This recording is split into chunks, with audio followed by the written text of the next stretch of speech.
quite apt that I'm sitting here with Warwick, Stacey, and if you could, Warwick, who are you? What is your general background professionally? Okay, well, I'm an Australian. I was born in Australia, brought up in Australia, born in Sydney, brought up in country Victoria, and then back to Sydney. I left Australia because of my interest in languages. I went to Europe, and while I was there, I fell into the British Army. So effectively, I spent 8 years as a professional soldier in the British Army. I was commissioned into the Parachute Regiment, and I later served with 22 SAS. And after I left the Army, I worked in the Middle East as a military contractor. And doing that was very interesting work. I worked with a small party of former British SF Special Forces soldiers, and we worked in Afghanistan supporting Ahmed Shah Massoud, who was the best Tajik commander who was fighting against the Soviets. So that was an extremely interesting project, and of course the Mujahideen succeeded in defeating the Soviet army and pushing them out of Afghanistan. After that, I went into business in Europe, and then I'd gone away for 3 years. I came back after 15 years, and I was married, I had a baby daughter, and went into business, which was effectively security, risk management, and crisis management consulting.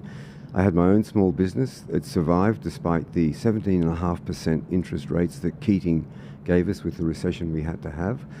And I worked in a unique industry. So I was a kidnap for ransom response consultant, and advising clients on how to successfully resolve a kidnap, how to negotiate a ransom, and to get the return of the victim. And that also was with extortion. So those are threat extortions or product extortions, which we saw a lot of in Australia. And then also Somali piracy. So that is effectively the work that I've done for the last 25, 30 years, 35 years. And I went into retirement. I was actually forced into retirement by Scott Morrison. So all of my work was abroad. I'd probably spend half my time abroad working and the rest of the time here in Australia. And my travel agent rang me when I was in Japan and said, "You've got to come back." And I said, "Why?" And she said, "The borders are going to be closed." I said, "No, it's okay." She changed my tickets for me. I'm grateful for that. And I got back 5 days before he closed the borders. And then effectively, I still managed to work online for another 18 months. I was supposed to go to the Tokyo Olympics in 2020, then in 2021. But in the end, the whole thing was so minimized that the client reduced the number of his own staff that he was taking, very large client or a very large company, and also he reduced the number of his clients that he was taking, so my services were no longer required. And by that time I didn't care. So having been trained in why I'm doing this, having been trained in leadership, having seen leaders in action and very good leadership, effectively military leadership. I looked at what we've had for the last 18 years in Australia with just increasing dismay at the utter failure of leadership, the lack of principled leadership, spineless leadership, and panicked leadership. And panic is the worst thing any leader can succumb to. And our leaders over the last 18 years, Rudd, Turnbull, Morrison, Albanese, they have panicked, they lack courage of their convictions, they have no principles. Their only concern is to throw money at things. They're not even economic managers. And they think that, they say, look how much we're spending on defence or education or whatever, seeing the quantum as the measure of success as opposed to the outcomes. And so utterly appalled at these leaders who have no leadership. They don't understand even the principles of leadership. They couldn't articulate the principles of leadership. And so I thought this has to change. And if people don't stand up, most people complain about what's happening, and they say this should happen or that should happen. Well, I complained, but in the end I decided that I was going to do what I could to halt this. And so that's my reason for running. And then looking at I've looked at various parties. I'm politically conservative.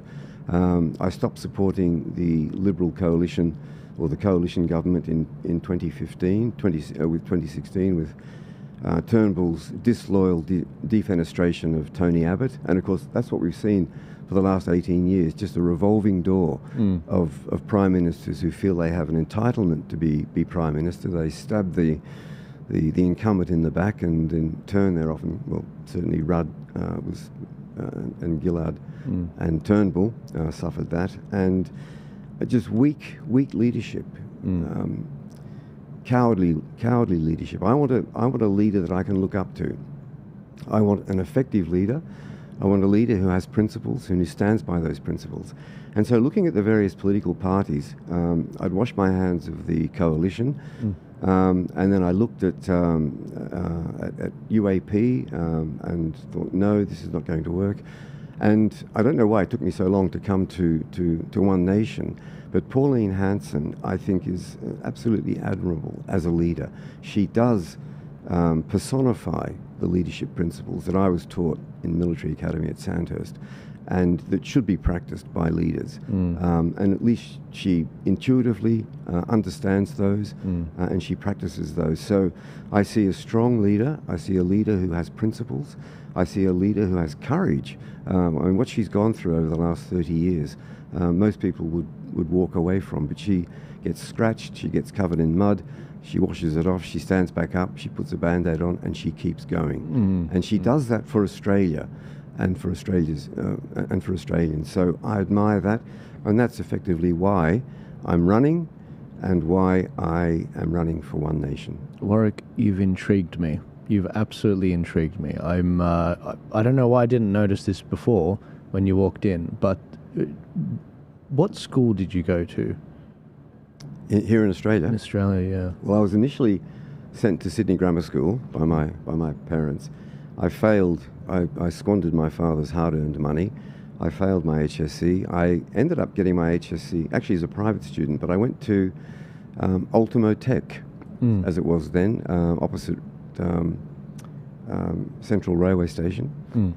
And is that UTS now? Is that what? It's not UTS. It's TAFE. TAFE. Oh, yeah, sorry, TAFE. Yeah. Right.